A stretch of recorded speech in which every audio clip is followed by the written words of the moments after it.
क'क्राझारनि साइन्स सेन्टाराव सोलिगासिनो दं गथ'फोरनि गेलेनाय सायख'बादा।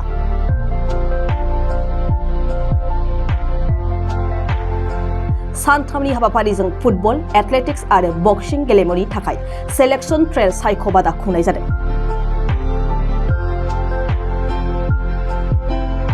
क'क्राझार साइन्स सेन्टारनि बानजायनायाव गथ'फोरनि थाखोमानानै थानाय रोंगौथिखौ दिहुननानै आरो सिनायथिनानै बिसोरनो गेलेनायनि प्लेटफर्म जागायनानै होनायनि थांखिजों भारत सरकारनि जागायनाय खेल' इन्डिया राइजिं टेलेन्ट आइडेन्टिफिकेशन मावथांखिनि मोनसे बाहागो महरै गेलेमु सायख'बादानि दिनै गिबि सानखालि मोनथाम केटेगरि जेरै 13 बोसोर, 15 बोसोर आरो 17 बोसोरनि थाखाय आलादायै फुटबलनि सायख' आनजादखौ लानाय जादों।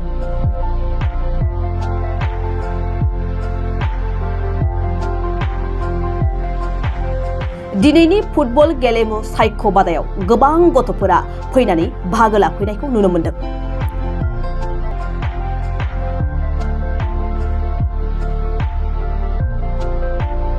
क'क्राझार साइन्स सेन्टारनि डाइरेक्टर इनचार्ज प्रदीप कुमार ब्रह्मआ फोरमायनाय बादिब्ला गाबोन एथलेटिक्स गेलेमुनि थाखाय गेलेगिरिफोरनि सायख' आनजाद लानाय जागोन आरो समफोर जोबथा सानखालि बक्सिं गेलेगिरिफोरनि थाखाय सायख' आनजाद लानाय जागोन होननानै फोरमायो। बे सायख'बादायाव सायख'जानो हानाय गेलेगिरिफोरखौ फिन सायख' आनजादनि थाखाय दिल्लीसिम लांनाय जागोन होननानैबो बिथाङा फोरमायबावो।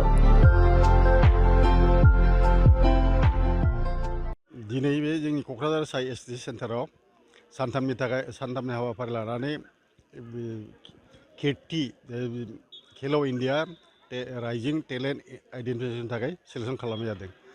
8 तारिखआव दिनै फुटबल, 9 तारिखआव एथलेटिक्स आरो 10 तारिखआव बक्सिं लानाय जागोन। जों माने अल आसामनो फुरा माबादोंमोन, जेरावबो एडभार्टाइज होदोंमोन। जुदि बुंनो हाया अबेनिफ्राय फैदों, दा गोबां गथ'फोर फैदों बेहाय खमसे खम 300नि बारा जागोन दा बर्थमान। साबेसे सेलेक्शन खालामनाय जागोन आरो बेयाव सेलेक्शन खालामनायनि उनावहाय बिथांमोनखौ बहाय ट्रेनिंनि थाखाय दोननाय जागोन? सेलेक्शन जों बाहाय जेसेबां गथ'फोर फैदों बिनि गासिबो टेस्टखौ लानाय जागोन। टेस्ट ओमफ्राय बिनि टेस्टफोरखौ जों दिल्लीयाव फाथायगोन। दिल्लीयाव फाथायनानै दिल्लीयाव एक्सपार्टफोरखौ सेलेक्शन खालामगोन। सेलेक्शन जाय मोजां बिसोरखौ आरो दिल्लीयाव लेंहरफिननानै आरो सेलेक्शन बानायबावगोन। बिनि उनाव आरो जाय मोजां बिसोरखौ भारत हादरनि गुबुन जायगायाव एडमिसन खालामो, हस्टेलाव एडमिसन खालामनो होगोन। हिन्जावसा आरो हौवासाफोरनि बयनिबो, हिन्जावसा आरो हौवासा बयनिबो थाखाय डाइरेक्ट रेजिस्ट्रेसन।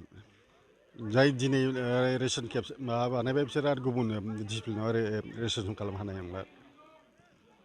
बिनि उद्देश्यआ बेनो, भारत हादराव गभर्नमेन्टआव भारत सरकारा जाखांनाय गथ'खौ राइजिं टेलेन्ट आइडेन्टिफिकेशन होननाय दं।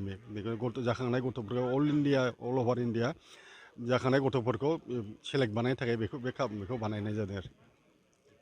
केसनि थाखाय बे ट्रेनिं बेवहाय मोनथाम ग्रुप बानायनाय जादों।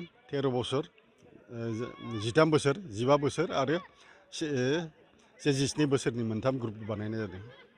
बिनि गेजेराव ग्रुप बाय ग्रुप गावबागाव ग्रुपाव एज ग्रुपाव गेलेनाय सेलेक्शन खालामनाय जागोन। सेलेक्शननि थाखाय आउटनिफ्राय मानसि फैदों? बर्थमान एक्सपार्ट गैया जोंना, कचफ्रानो गासिबो एक्सपार्टखाजोब गासिबो। बर्थमान बिसोरनो लादों आरो जों माखासे DSOनिफ्रायबो लिंहरदों, डिस्ट्रिक्ट स्पर्ट्स अफिसारनिफ्राय माखासे बे कच आरो PA फोरखौबो लिंहरदों बाय सेलेक्शन ट्रायेलाव।